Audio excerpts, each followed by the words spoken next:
말씀의 소리로 하나 되는, 기도의 소리로 하나 되는, 찬양의 소리로 하나 되는 소리하나교회 주일 예배를 하나님께 드리도록 하겠습니다.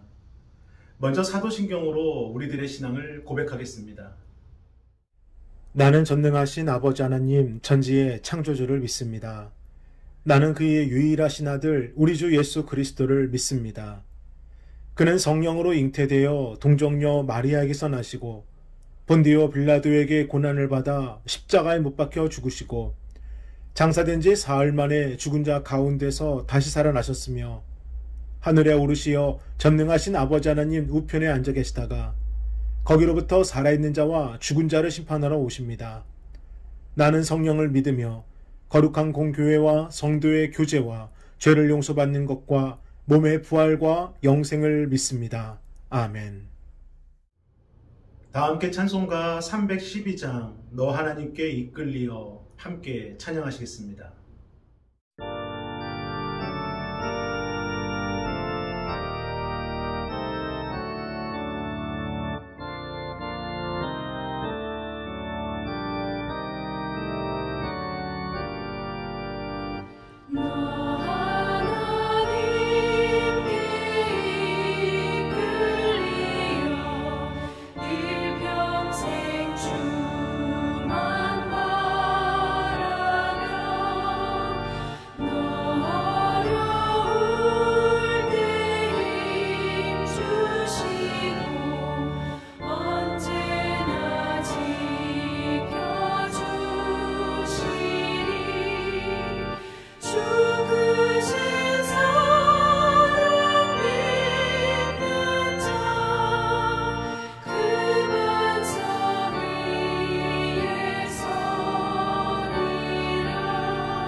오늘 함께 보실 하나님의 귀하고 복된 말씀은 다니엘서 1장 8절과 9절 2절의 말씀입니다.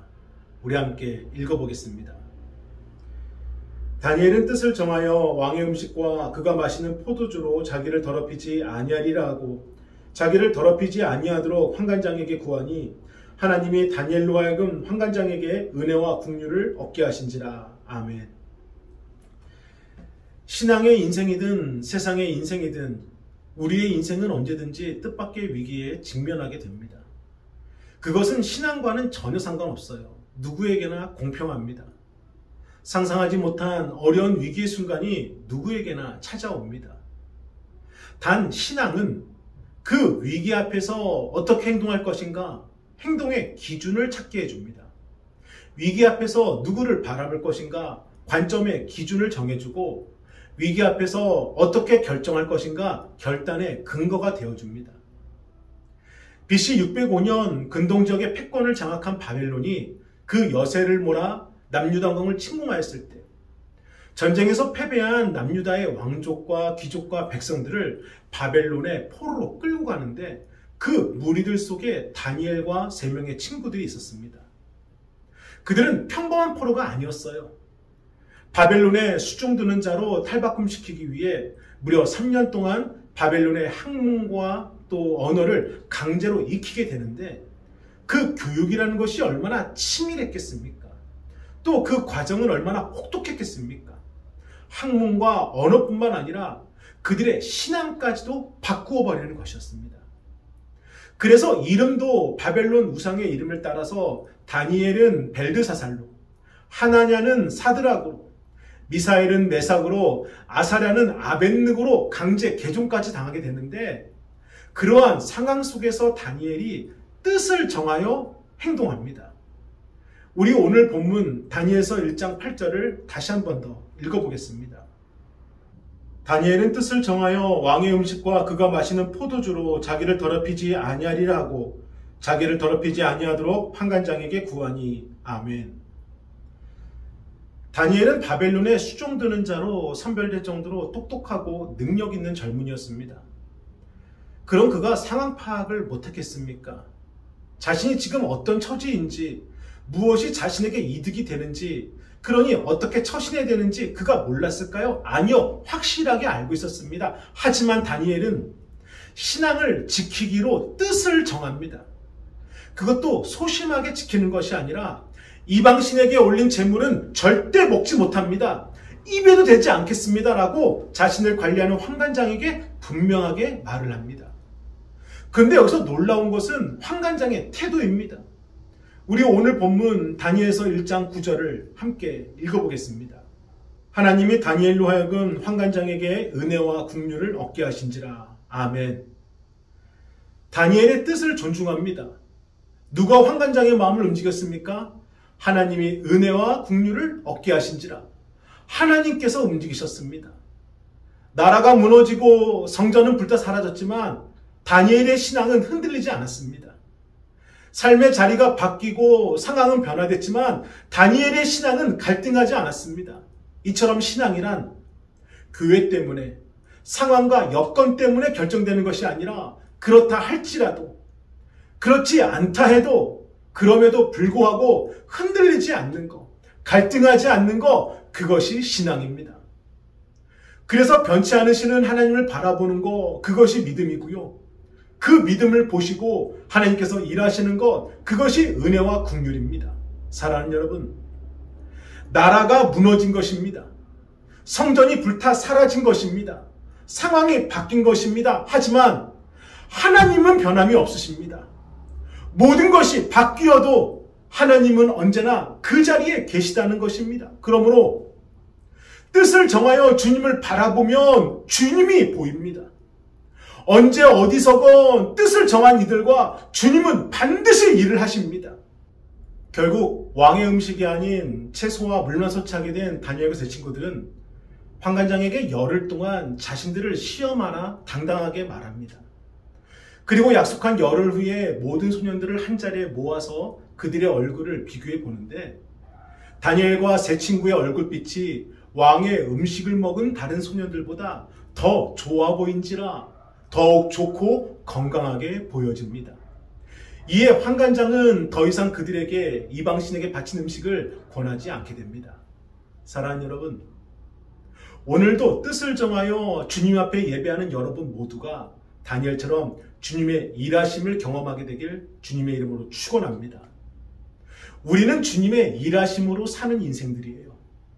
주님이 일하셔야 우리가 사는 겁니다. 그래서 하나님의 일하심의 목적은 심판이 아니라 구원입니다.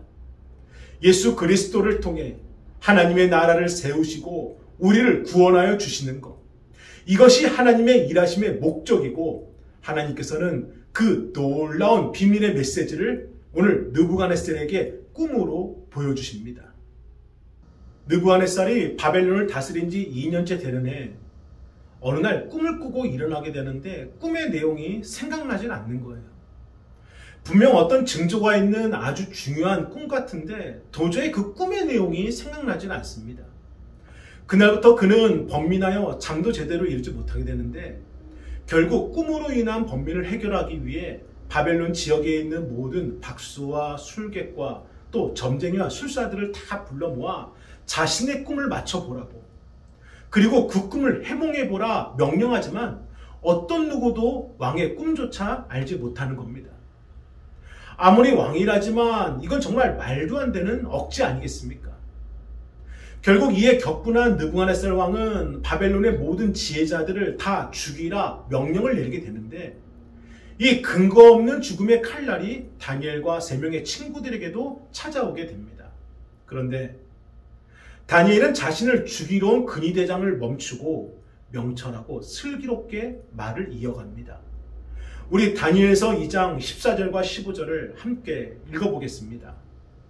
그때 왕의 근위대장 아리옥이 바벨론 지혜자들을 죽이러 나가매 다니엘이 명철하고 슬기로운 말로 왕의 근위대장 아리옥에게 물어 이르되 왕의 명령이 어찌 이리 급하냐 하니 아리옥이 그 일을 다니엘에게 알림해. 아멘. 근위대장이라는 직책은 생각하고 판단하는 자리가 아닙니다.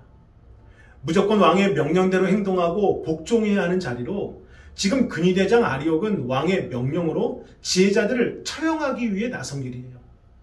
그리고 다니엘도 그 명단에 포함되어 있습니다. 그러니 무슨 대화가 필요하겠습니까? 신속히 명령대로 처리하면 되는 것을. 그런데 다니엘이 근위대장에게 잠시만요. 왕께서 어떻게 이렇게 급하게 명령을 내리셨는지 그 이유를 제가 좀 알 수 있을까요? 라고 묻자 근위대장은 칼을 거두고 다니엘에게 이 일에 대해 조근조근 말해주기 시작합니다. 근위대장과 다니엘이 대화를 한다는 거예요. 냉동식품 가공공장에서 일하는 한 여직원이 퇴근하기 전에 냉동 창고에 들어가 점검을 하던 중에 문이 실수로 닫혔는지 문이 쾅 닫히게 되면서 창고 안에 갇히게 되었습니다.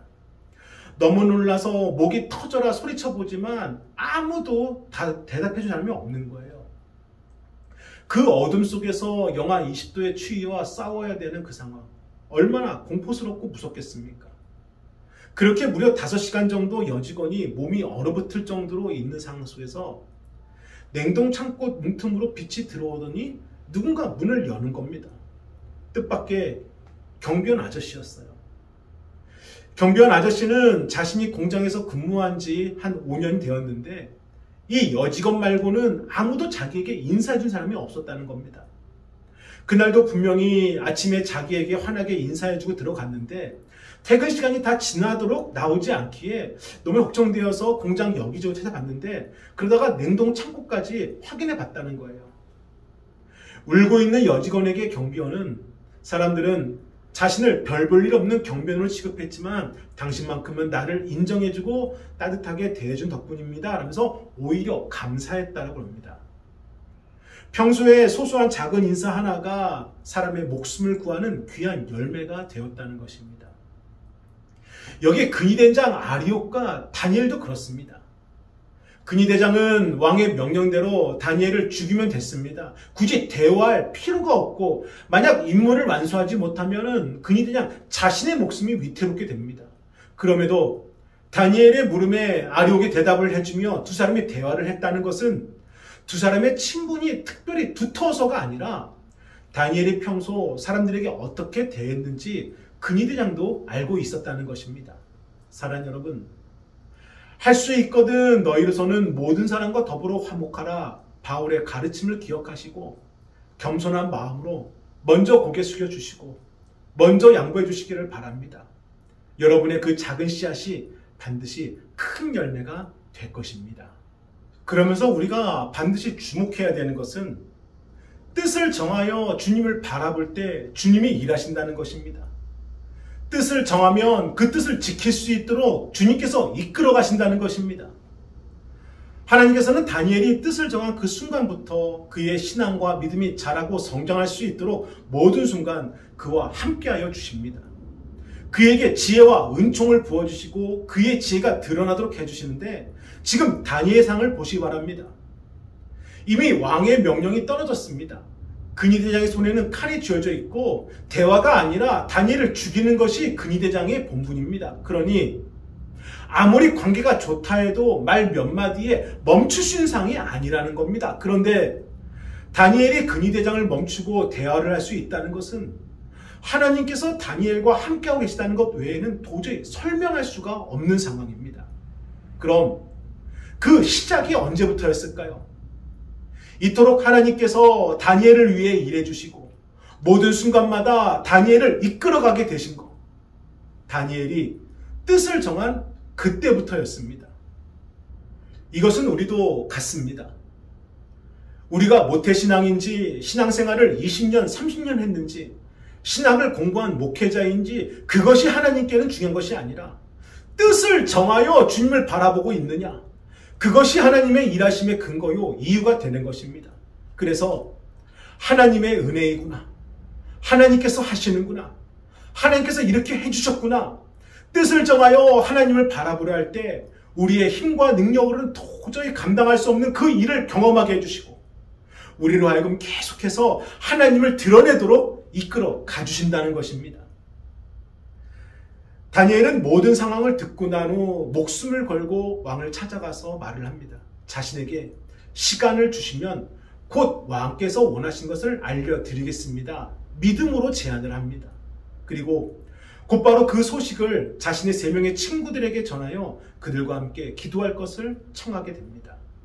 우리 다니엘 2장 17절과 18절을 함께 읽어보겠습니다. 이에 다니엘이 자기 집으로 돌아가서 그 친구 하나냐와 미사엘과 아살에게 그 일을 알리고 하늘에 계신 하나님이 이 은밀한 일에 대하여 불쌍히 여기사 다니엘과 친구들이 바벨론의 다른 지혜자들과 함께 죽임을 당하지 않게 하시기를 그들로 하여금 구하게 하니라. 아멘. 신앙은 공동체입니다. 함께 기도할 수 있는 동역자가 있다는 것, 그것이 얼마나 중요한 것인지 모릅니다. 우리 소리하나 교회가 세워진 것도, 부족한 종이 하나님의 제단에 서게 된 것도 어떠한 개인의 힘이 아니라 어딘가에서 누군가가 드린 그 기도의 힘 때문이었다는 것입니다. 지금도 많은 사람들에게 복음 메시지를 전해주시는 지구촌교회 이동원 목사님께서 지구촌교회가 부흥 성장할 수 있었던 힘이 무엇인지에 대해 이런 고백을 한 적이 있습니다. 지금도 자신이 재단에서 설교하는 중에도 지구촌교회 중보기도팀은 골방에서 기도를 멈추지 않고 기도하고 있습니다.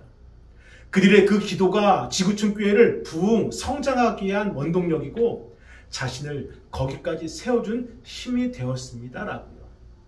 사랑하는 여러분, 먼저 여러분이 중보기도의 동역자가 되어주시기를 바랍니다.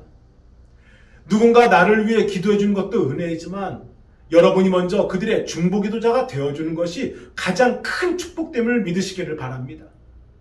그래서 누군가 기도를 간절히 바랄 때, 긴급한 상황이 될 때 가장 먼저 여러분에게 기도를 부탁할 수 있는 그런 중보기도자가 되어주십시오. 여러분을 위해서는 제가 기도하겠습니다. 부족한 제가 뜻을 정하여 하나님을 바라본 그날부터 여러분을 위해 기도하고 있습니다. 우리가 기도의 끈으로 하나 되는 것, 다니엘이 3명의 친구들과 기도로 하나 되는 것, 이 모든 것이 하나님의 목적하심입니다. 느부갓네살의 꿈을 누가 꾸게 하셨습니까? 하나님께서 하신 것입니다. 그 꿈을 기억하지 못하도록, 그래서 번민하도록 누가 인도하셨습니까? 하나님께서 인도하신 것입니다. 왜요? 다니엘을 드러나게 하시려고요. 더 정확하게 말씀드리면은 다니엘을 통해 하나님의 무너진 공동체를 다시 세우시기 위해, 이 하나님의 공동체가 사람의 힘과 직분이 아니라 기도로 돼야 된다는 것을 보여주시기 위해, 하나님의 일하심의 목적이 심판이 아니라 구원에 있다는 것을 증명해 주시기 위해 다니엘을 드러나게 해주신 것이고 다니엘을 통해 응답해 주십니다. 우리 다니엘서 2장 23절을 함께 읽어보겠습니다.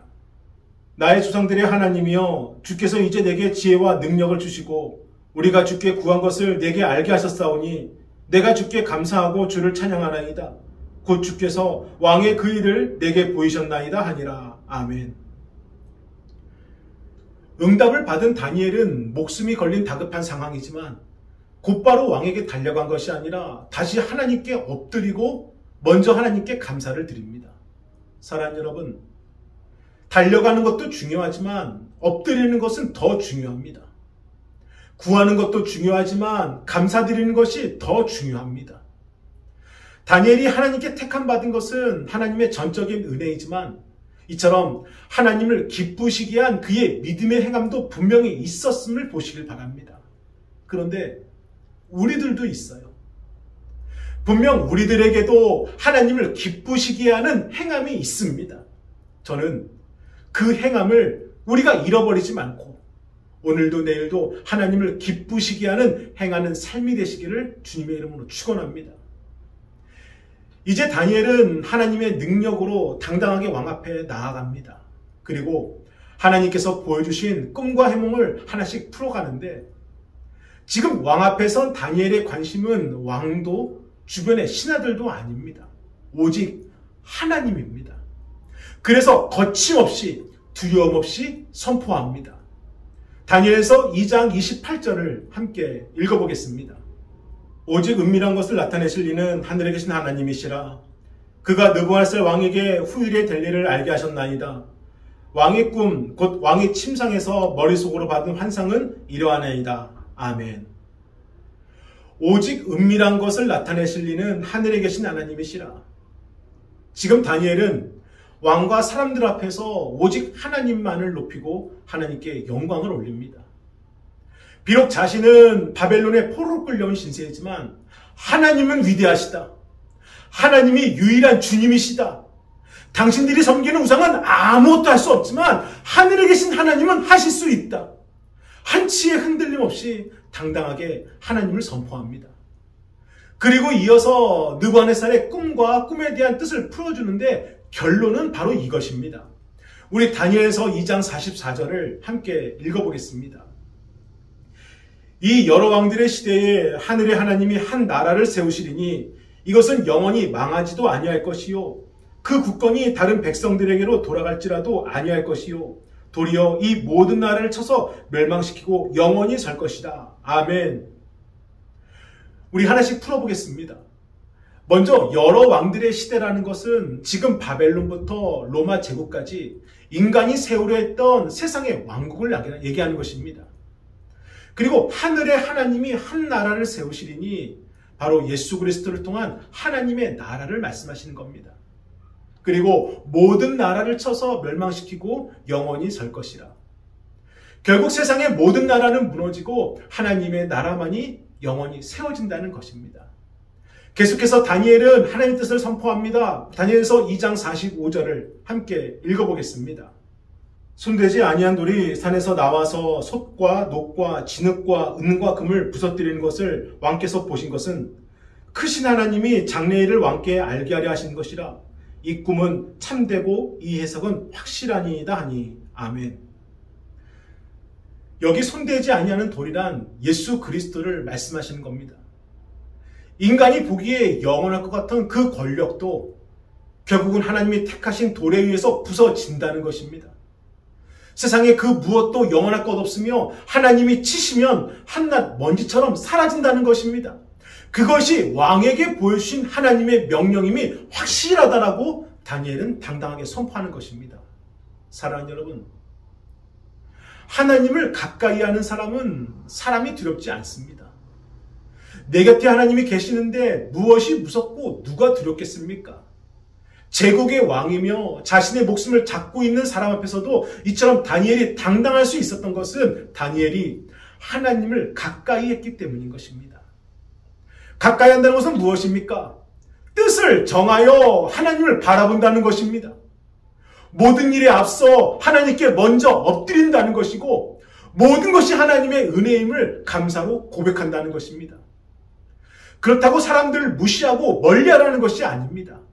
우리가 하나님을 가까이 하면 자연스럽게 주변에 있는 사람들도 알게 됩니다. 우리가 누구를 바라보는지, 우리가 어떠한 삶을 살아가는지, 굳이 우리가 드러내지 않아도 하나님께서 드러나게 해주시는 것이고, 굳이 우리가 말하지 않아도 성령께서 우리를 나타내 주시는 것입니다. 그래서 하나님과 가까이 할 때 우리도 변화야 되지만 우리 주변도 함께 변화됨을 경험하게 만들어 주십니다. 그것이 다니엘 2장 46절과 47절입니다. 우리 함께 읽어보겠습니다.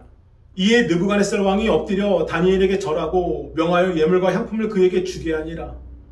왕이 대답하여 다니엘에게 이르되 너희 하나님은 참으로 모든 신들의 신이시요 모든 왕의 주제시로다. 내가 능히 이 은밀한 것을 나타내었으니 내 하나님은 또 은밀한 것을 나타내시느니로다. 아멘. 다니엘의 해몽을 들은 느부갓네살이 크게 놀라 다니엘에게 엎드려 절을 한다. 대제국의 왕이 한낱 포로로 끌려온 젊은 청년 앞에 엎드려 절한다는 것은 결코 있을 수 없는 일입니다. 더군다나 바벨론에는 자신들이 섬기는 우상이 있습니다. 더욱이 자신은 신과 같은 왕이다 라고 생각하는 왕이 이 자리에 있습니다. 그런데 하나님은 참으로 모든 신들의 신이시요 모든 왕의 주제시로다. 스스로 하나님을 높여 고백하며 자신의 처지와 세상의 주인이 누구인지를 다니엘을 통해 스스로 깨닫고 고백하고 인정하고 있다는 것입니다. 이처럼 하나님의 주권과 영광을 나타내면 세상이 무릎 꿇습니다. 하나님의 주권과 영광을 나타내면 세상이 주님을 인정합니다. 하나님의 주권과 영광을 나타내면 세상이 변화됩니다. 사랑하는 여러분, 다니엘을 통해 이루신 이 모든 일의 시작이 어디였습니까? 무엇이었습니까? 다니엘이 뜻을 정하여. 하나님은 다니엘이 뜻을 정한 그때를 시작으로 여기까지 이끌어 주셨습니다. 다니엘도 여기까지 올 것이라 상상했겠습니까? 아니요. 그저 뜻을 정하여 하나님을 바라봤을 뿐인데 하나님이 여기까지 인도해 주신 것입니다. 진실로 무엇이 귀한지를 알게 되면 선택하는데 아무런 어려움이 없습니다. 돈이 귀하다 여기는 사람은 돈을 선택하게 되는 것이고, 건강이 귀하다 여기는 사람들은 건강을 선택하는 것이고, 사람이 귀하다 여기는 사람들은 사람을 선택하는 것입니다. 하지만 예수님을 귀하다 여기는 사람들은 예수를 선택하는 것입니다. 무엇이 귀한지 우리는 분명히 알고 있습니다. 뜻을 정하시길 바랍니다. 뜻을 정하십시오. 지금 우리 인생에 무엇이 가장 귀한 것인지 분명히 뜻을 정할 때가 왔습니다. 오늘 그 뜻을 정하여 달려가는 저와 여러분 되기를 주님의 이름으로 축원합니다. 아멘. 기도하시겠습니다. 거룩하신 주여 감사합니다. 오늘도 주님이 주신 말씀을 붙잡고 달려가는 우리 귀한 권속들, 그들의 삶의 자리에서 그들이 뜻을 정하여 주님 바라보기를 원합니다. 그들이 물질과 건강과 사람이 아니라 뜻을 정하여 주님을 바라보기를 원합니다. 그들의 그 결단을 붙잡아 주시고 흔들리지 않도록 인도하여 주시고 하나님의 그 크신 사랑하심을 경험하도록 축복하여 주옵소서. 주님이 함께 하심으로 그들이 정한 그 뜻이 더욱더 강건하게 될 것을 믿습니다. 주여 인도하여 주옵소서. 다 함께 찬송가 94장 함께 찬양하시며 정성껏 준비하신 예물 하나님께 드리겠습니다.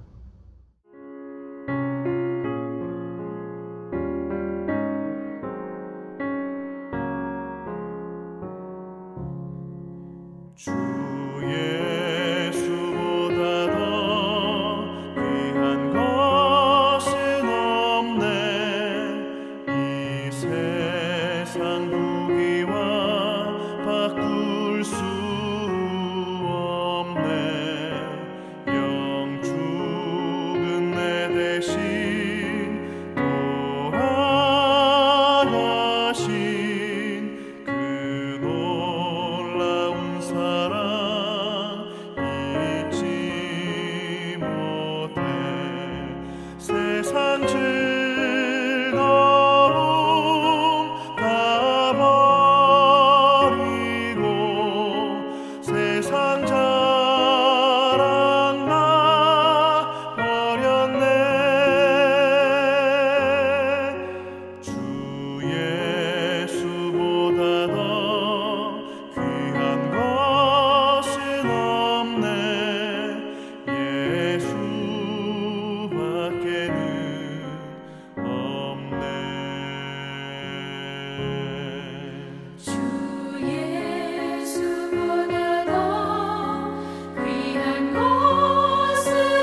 귀한 예물 감사합니다.